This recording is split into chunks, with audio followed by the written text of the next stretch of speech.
It's no secret Austin is becoming an expensive place to live. It could even be more challenging for low-income families to find a place they can afford. And on top of that, it's a challenge for some to find landlords who will take their government subsidies.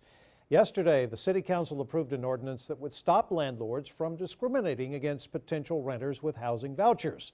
But not everyone is happy. KXAN's Sophia Beausoleil explains why the Austin Apartment Association is now suing the city.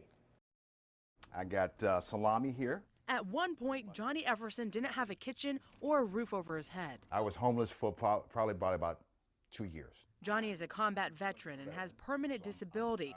The government helps him and about 5,600 other people in Austin pay the rent. They were getting a lot of doors slammed in their face. Kristen Nolan is with Green Doors, a nonprofit that helps people facing homelessness. She says people would be turned away because of their income status, ultimately limiting housing choices.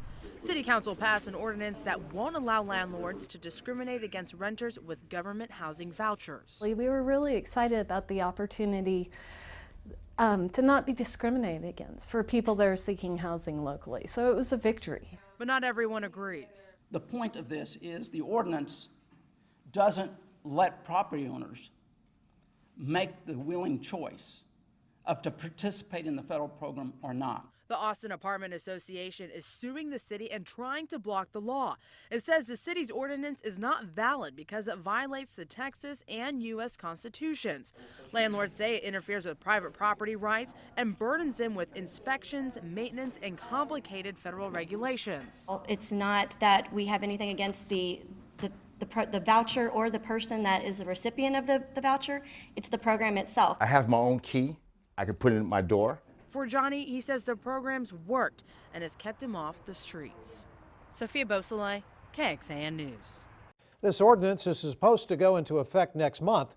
The Austin Apartment Association has asked the Travis County District Court for an injunction to block it.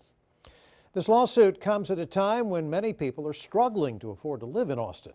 One example, nearly 20,000 people applied for the city's Section 8 waiting list. Despite the growing need, the city can only help fill 2,500 spots. The names selected will be revealed tomorrow. They will only have to pay 30% of their income towards their rent. Keep in mind, this comes after Austin voters agreed to pay for more affordable housing projects. In November of last year, voters approved spending $65 million for a housing bond. The city promised to use the money to build and renovate new housing projects, create ownership opportunities through grants, and buy land to preserve long-term affordability.